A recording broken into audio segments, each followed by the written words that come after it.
Journey with art began in the 6th grade when I failed an art assignment to draw a color chart 6 times over, and how I was unable to explain to my art teacher that it wasn't that I was just slacking off or not doing the assignment. I was trying to explain to him why I couldn't, but even I didn't fully understand why I couldn't draw the color chart at the time, which was the fact that I am colorblind. And so there was that episode led to certain confrontations, as a result of which I also really dug in my heels, and I was like, no, it's not that I'm bad at art, forget color, I can do a lot with simply pencils. At the time I hadn't thought about using blue pens, because blue pens I find really repulsive for some reason.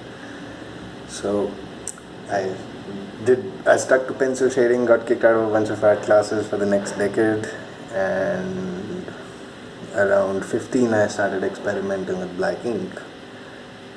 And further on, fast forward about 7 years, I think, in 2014 I got LASIK, which was for the first time I had 20/20 vision in life, and also the first time I had very concrete proof of my color blindness. So I wasn't into mind about, oh wait, do I even have it? Is it just in my head? For some reason I hadn't gotten tested for 22 years, which makes no sense. But getting the LASIK in 2014 also coincided with the beginning of my experimentation with color. At the time I was living with a friend who's a graphic designer, who I have known for about 10-12 years now. He was very big on, he went to art school, and he therefore knew a lot more about how such an experiment should begin, like for somebody like me who's just entering into color after already having about 10-15 years worth of practice in just pencils and graphite. So he was able to really streamline my approach, and the process was fast-tracked a lot because of that. And as a result, since 2014 I have been experimenting with a whole bunch of stuff.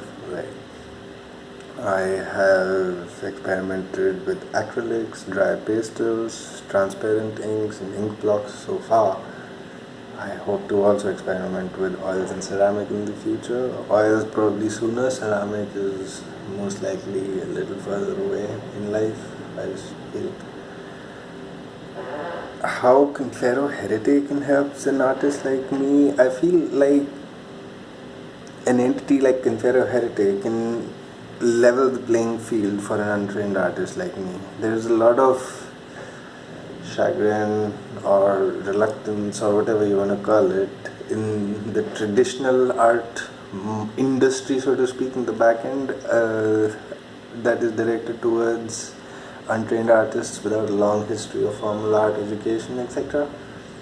And I think an entity like Conferro Heritaè makes me just as discoverable as somebody who does have an MFA, for whatever reason, because they consider it important and I don't.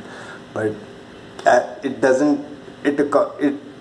lessens the gap between the opportunities available to traditionalists and non-traditionalists like me.